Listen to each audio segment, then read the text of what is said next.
તો હેલો વિદ્યાર્થી મિત્રો, ધોરણ 10 ગણિત ચેપ્ટર 13 આંકડાશાસ્ત્ર સ્વાધ્યાય 13.1નો દાખલા નંબર 3. તો ચાલો આપણે તેને સહેલાઈથી સમજીએ. નીચેનું આવૃત્તિ વિતરણ વસ્તીના બાળકોનું દૈનિક ખિસ્સા ભથ્થું દર્શાવે છે. ખિસ્સા ભથ્થાનો મધ્યક 18 છે. ખૂટતી આવૃત્તિ F શોધો. અહીંયા આપણને F શોધવાનો કીધો છે, આવૃત્તિ F શોધવાની કીધી છે. તો ચાલો હવે શરૂઆત કરીએ. વર્ગ 11 થી 13, 13 થી 15, 15 થી 17, 17 થી 19, 19 થી 21, તેવી રીતે 23 થી 25 સુધી આપેલું છે. આમાં 11 થી 13 તો વર્ગ લંબાઈ 2 છે. વર્ગ લંબાઈને h તરીકે દર્શાવાય છે. h બરાબર 2 છે. હવે આવૃત્તિ fi 7, 6, 9, 13, f 5, 4 સુધી છે. હવે આવૃત્તિ fi સિગ્મા fi બરાબર, હવે આપણે સિગ્મા fi શોધીએ. તો સિગ્મા fi બરાબર શોધવા માટે 7 થી સુધી 4 સુધીનો સરવાળો કરવાનો રહેશે. તો 7 વત્તા 6 બરાબર 13, 13 વત્તા 9 બરાબર 22, 22 વત્તા 13 બરાબર 35, 35 વત્તા 5 બરાબર 40, 40 વત્તા 4 બરાબર 44. તો આ બધાનો સરવાળો 44 થયો. તો સિગ્મા fi બરાબર 44. હવે મધ્ય કિંમત શોધવાનું સૂત્ર ઉધ્ધસીમા વત્તા અધસીમા ભાગ્યા 2. ઉધ્ધસીમા એટલે 11 અને અધસીમા એટલે 13. આ બંનેનો વત્તાકાર કરી અને ભાગી નાખીશું તો આપણને 12 જવાબ મળશે. તો જ્યારે અંતર સરખું હોય ત્યારે એક જ મધ્ય કિંમત શોધીને જેમાં અંતર સરખું એટલે h બરાબર 2 આપણને મળે તો તેમાં આપણે 2 ઉમેરી દઈશું એટલે આખી મધ્ય કિંમતનું કોલમ આપણું પૂરું થઈ જશે. હવે 12 ને 2 14. આ 14 કેવી રીતે આવે? તો ઉધ્ધસીમા વત્તા અધસીમા ભાગ્યા 2 એટલે 14 થાય.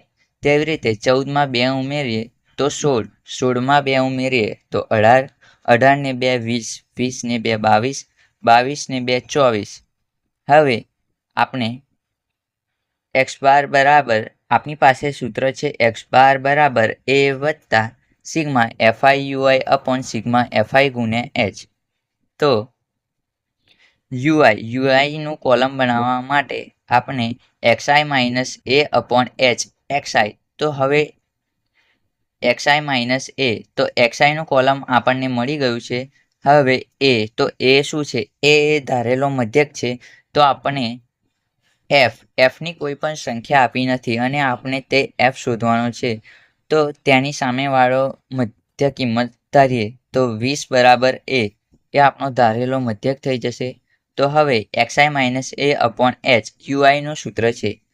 તો xi અહીંયા xi 12 થાય, a બરાબર 20 થાય, h બરાબર 2 એટલે વર્ગ અંતરાલ 11 થી 13 તો 2 નું અંતર, 13 થી 15 તો 2 નું અંતર. તે રીતે વર્ગ અંતરાલને h કહે છે એટલે વર્ગ લંબાઈ. હવે 12 માઇનસ 20 ભાગ્યા 2 તો -4 મળે.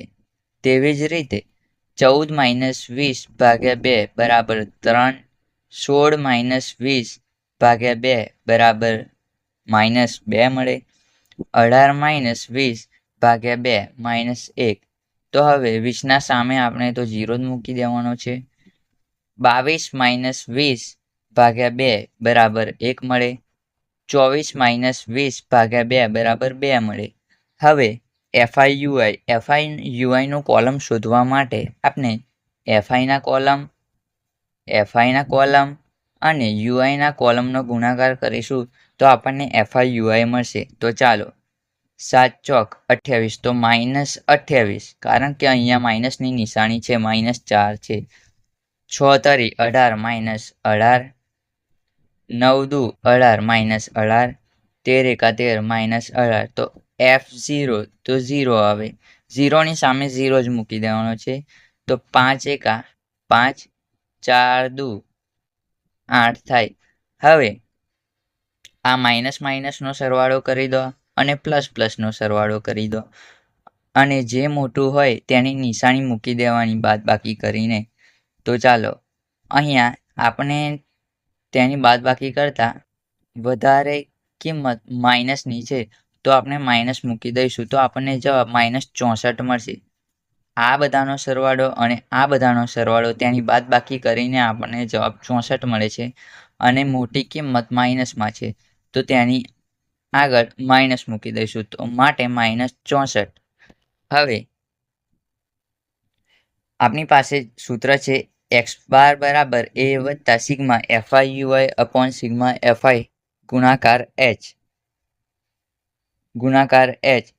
આપણી પાસે a બરાબર ધારેલો મધ્યક 20, સિગ્મા FI બરાબર 44 વત્તા f સિગ્મા FIUI -64 ગુણ્યા h બરાબર વર્ગ લંબાઈ આપણી પાસે 2 છે.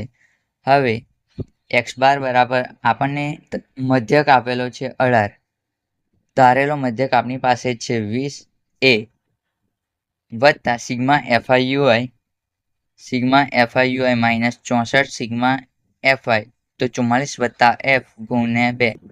હવે 18 માંથી 20 જાય તો -2 વધે અને 64 ગુણ્યા 2 તો -128 અપોન 44 વત્તા f. 44 વત્તા f ઓછાની નિશાની કટ થઈ જશે તો અહીંયા +2 = 128 અપોન 44 વત્તા f થાય. હવે 44 વત્તા f ભાગાકારમાં છે તો સામે જશે 2 જોડે તો ગુણાકારમાં જાય. હવે 2 ગુણાકારમાં છે તો ભાગાકારમાં તો 128 ભાગ્યા 2 થાય તો 128 ભાગ્યા 2 બરાબર 64 મળે. હવે f શોધવાનો. હવે હંમેશા જે આપણને શોધવાનું હોય ને તેને એકલું રાખવાનું છે. એકલું રાખ્યા પછી તેની બાદબાકી કરી દેવાની. હવે આ 44 વત્તાકારમાં છે તો 64 જોડે જશે તો ઓછાકારમાં થઈ જશે. હવે 64 - 44 તો f બરાબર 20.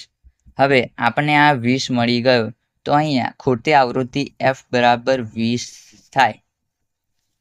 તો મિત્રો આવા જ પ્રકારના દાખલા જોવા માટે આપણી ચેનલ સાથે જોડ્યા રહો અને આવા જ પ્રકારના દાખલા બોર્ડની એક્ઝામમાં પૂછાય છે.